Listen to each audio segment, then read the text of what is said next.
রাজধানীতে জাতীয় পার্টি ও গণ অধিকার পরিষদের নেতাকর্মীদের মধ্যে ধাওয়া পাল্টা ও সংঘর্ষের ঘটনা ঘটেছে। শুক্রবার সন্ধ্যায় বিজয়নগর এলাকায় জাতীয় পার্টির কেন্দ্রীয় কার্যালয়ের সামনে এই ঘটনা ঘটে। পরে সেনাবাহিনী সহ আইনশৃঙ্খলা বাহিনীর সদস্যরা লাঠিচার্জ করে তাদের সরিয়ে দেয়। এই ঘটনায় গণ অধিকার পরিষদের সভাপতি নুরুল হক নূর সহ দুই দলের বেশ কয়েকজন নেতাকর্মী গুরুতর আহত হন। আজ সারা দেশে বিক্ষোভ সমাবেশ করবে দলটি। মাহাদি সেকেন্দারের রিপোর্ট।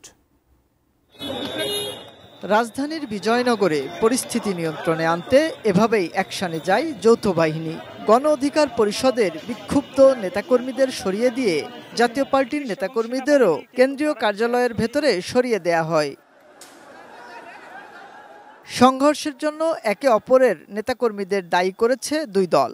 এর আগে বিজয়নগর আল রাজি কমপ্লেক্সের সামনে জাতীয় পার্টি সহ আওয়ামী লীগের দোসরদের রাজনীতি নিষিদ্ধ, নিবন্ধন বাতিল ও ফ্যাসিবাদের সাথে জড়িতদের গ্রেপ্তারের দাবিতে পূর্ব নির্ধারিত বিক্ষোভ সমাবেশ করে গণ অধিকার পরিষদ।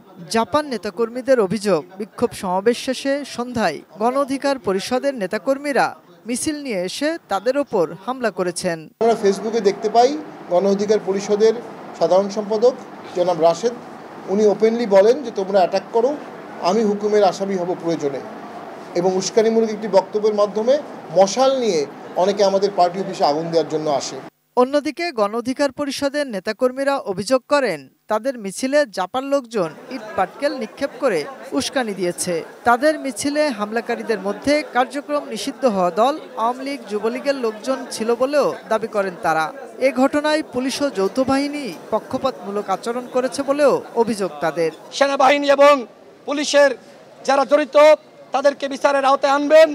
আগামীকাল দুপুর 12টায় সারা দেশে 64 জেলায় গণ অধিকার পরিষদের নেতা কর্মীরা বিক্ষোভ মিছিল পালন করবে এবং বিকাল 3টায় গণ অধিকার পরিষদের কার্যালয়ের সামনে এই হামলার প্রতিবাদে এবং বিচারের দাবিতে বিক্ষোভ সমাবেশ করা হবে।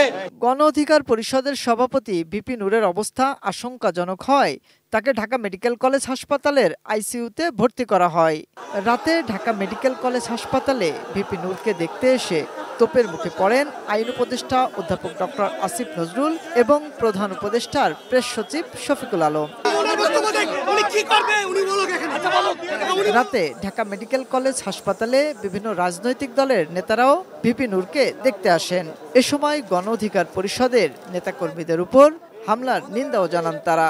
এটাকে সম্পূর্ণ পরিকল্পিতভাবে হত্যার ষড়যন্ত্র ছাড়া আর কোনোভাবে অভিহিত। যারা হামলা চালিয়েছে তাদেরকে চিহ্নিত করে তাদের বিরুদ্ধে আইনানুগ ব্যবস্থা গ্রহণ করতে হবে। জুলাইয়ের শক্তিরা যদি আজকে প্রকাশ্য দিবালোকে তাদেরকে এরকম পেটানো যায়, তাহলে আওয়ামী লীগ ক্ষমতায় নাই, এটা আপনাকে কে বললো?